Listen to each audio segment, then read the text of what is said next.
Um, I just was looking at these private prisons, $5 billion industry at the state level. Yes. Now it says here that today private prisons incarcerate about 9% of all U.S. prisoners. Yeah. 19% of all federal prisoners, and about 75% of all immigrants detained by ICE are also in private prisons. Yeah. But I was looking at the actual pricing of it. Yes. It looks like Homeland Security is paying $159 per day for each inmate, including detained children. Yes. Now, could you get me all the private companies that Homeland Security is paying for the detainment of any? Well, you would have thought IC would have had the facilities to actually pay for, right, the inmate population. Yes. But it looks like a lot of private companies have been contracted by Homeland Security. Yes. And when I think about ICE detainment, pooch, you know, there was a suggestion at one point that I was going to be detained by ICE, Homeland Security. Do you remember when I had a ride from Guam? And Janet was the Secretary of Homeland Security. Yes. Could you call Homeland Security and find out what they know about weather satellites and if they have any personal weather satellites? I mean, how could you run the security of this whole nation without knowing what the weather's going to do?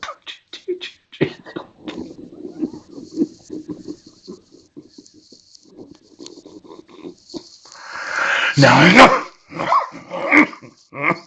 No, I know. You're the Secretary of Homeland Security, and you were sure we were going to go the way of the homeland. But I was sure we were going the way of the United States, and you thought you'd turn your weather satellites on. You just put them up there in the last few years, and they're not quite operational. Do you have a big satellite center in Homeland Security, like a war room that, in the event of invasion, you would change the weather so as to frustrate the attempts of the takeover of the nation?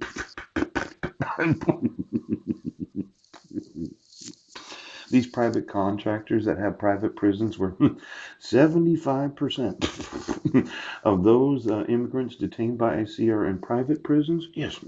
Do they have any satellite connections that I didn't know about that they were worried about the weather of those that are incarcerated? They're like, well, you're in a prison cell, okay, and it's going to snow outside, and we wanted you to know how good it is that you're in here.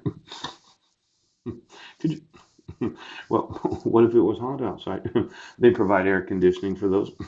When I was in jail on Guam for 10 days, and they just used cold water because it was so hot out. In fact, quite often in the jail it was hot. They tried to keep it cool, but it seemed like their air conditioning system didn't work as well as they wanted it to.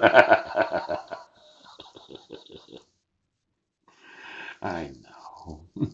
Isn't it frustrating being incarcerated by Homeland Security? They used to have a $90 billion. I figured it out from the time they were started in 2003, yes, until Janet left as Secretary of Homeland Security, and I think that was in 2012 or 13. It's right around 2013. You could look through the actual appointments of the secretaries of Homeland Security. Well, they were running at $90 billion a year, and we were fighting a war in Iraq, and that cost about $1 trillion. And they had $1 trillion that they can invest in all kinds of security measures for the United States of America. Now, I'm not talking about fusion centers, okay? I'm talking about the weather.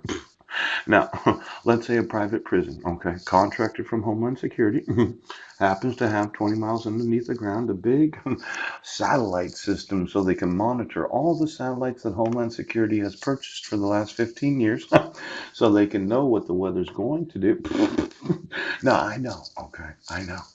You happen to be the Secretary of Homeland Security. You have one of these top secret locations that happens to have a few hundred weather satellites that are just waiting for that invasion. I know. It's good to be prepared. Okay. You don't need to turn them on all the time. They're up there. Now, after 15 years of launching satellites that Homeland Security spent a trillion dollars, it was all TSA. Was it on top of the airports? Did you need to know when the plane's going to arrive? I thought the radar system that we were using, yes, very defeatist. If you put weather satellite in radar, what does it do to the weather? I don't know. Why don't you get some of those satellites from Homeland Security, point them towards SeaTac, yes, have them turn up the radio, and see exactly what effect it would have on those that have lithium in them. What effect it would have. What effect it would have. Because I know if you have